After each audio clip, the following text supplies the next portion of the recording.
This is what remains of 14 homes set ablaze in the West Bank village of Taipei.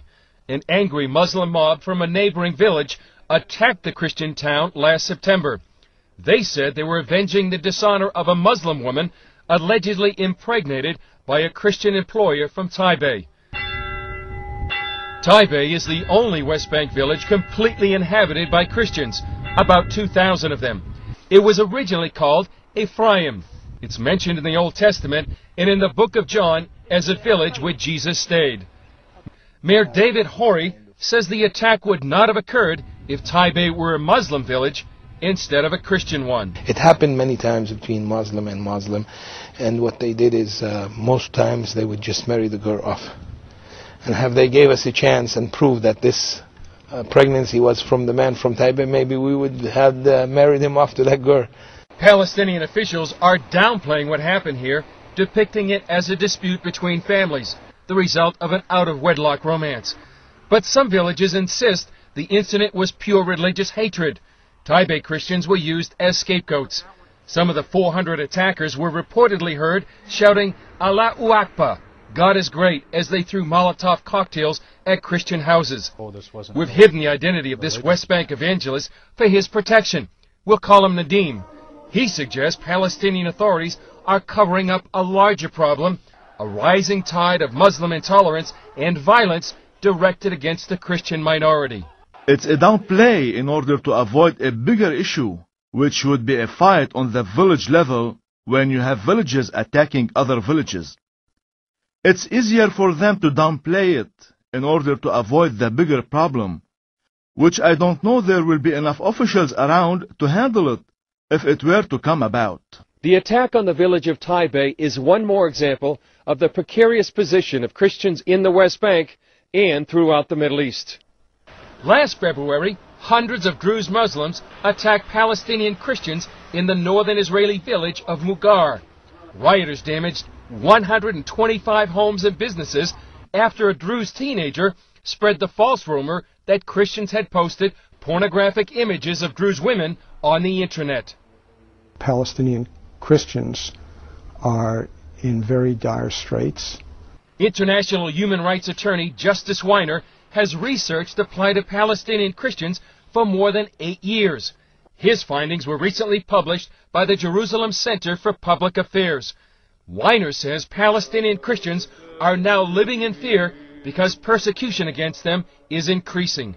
I think that the situation has been on a steep downhill for at least 12 years since Israel withdrew from the Palestinian populated areas of the West Bank and Gaza. They fear for their own lives, they fear for their family, they fear for their future as a community. A community that many Christians believe will be marginalized as the Palestinians move towards statehood. It's a hurt church, it's a suffering church. There's no mercy. This Palestinian woman suggests the marginalization of Christians has already begun. We'll call her Hanan. We've hidden her identity to protect her from retribution. Hanan says Christians are now being treated as second-class citizens in the Holy Land because Islamists dominate the Palestinian Authority. Now all the leadership and the people who are in authority, Muslims, and they force their laws, their teachings, their Quran, everything in courts, everywhere, in the schools, everywhere. You know, they threaten people. People afraid to say no. Western leaders say elections scheduled for January prove the Palestinians are committed to establishing a democratic society. But the draft Palestinian constitution shows a government consigned to institutionalizing Islam over secularism. While the draft constitution pledges to guarantee freedom of worship, Islam is stated as the official religion of Palestine. Sharia law is stated as the primary source of legislation. Under Sharia law, any Muslim who leaves Islam and converts to another faith must be killed. And so it was for falafel stand owner Ahmed El Akwal. This father of 8 converted to Christianity and held regular Bible studies in his home. He suffered repeated arrests and torture at the hands of Palestinian Authority police. Weiner met and interviewed Aqwal prior to his death in January 2004. He showed me at the time the results of his what were then recent arrests, which included burns all over his body, where hot pieces of sheet metal were taken from a fire and touched to his skin. And on January 21st, 2004, someone knocked on the door. He opened the door, and he was met with a hail of bullets, and was shot dead in the entrance to his apartment. A lot of families, they are leaving because they can't do anything about what's going on. They can't take it. They can't handle it. Hanan says half of her family members left the West Bank because of persecution against them. Her family is not alone. Political instability, economic hardship, and human rights violations have caused a mass exodus of Christians from the West Bank and throughout the Middle East. One recent study shows the Christian presence in Israel, Syria, Lebanon, Jordan, and the Palestinian Authority has declined from a population of 26.4% in 1914 to less than 10% today. The city of Bethlehem, the birthplace of Jesus, was once a Christian city.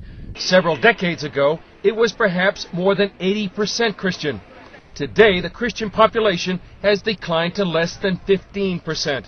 While their numbers may be fewer and persecution against them is increasing, thousands of Christians have chosen to remain in the Holy Land, and some are quietly leading Muslims to Christ. When the person's faith is true and they realize that their suffering doesn't go unnoticed by God, they see that they are doing something for the cause of Christ and furthering His kingdom. Then they grow with more courage, and still the work goes on. In his second letter to Timothy, the Apostle Paul said those who live a godly life in Christ will be persecuted. Nearly 2,000 years later, those words are ringing true for Palestinian Christians in the Holy Land, where persecution is now a way of life. From the West Bank, Chris Mitchell, CBN News.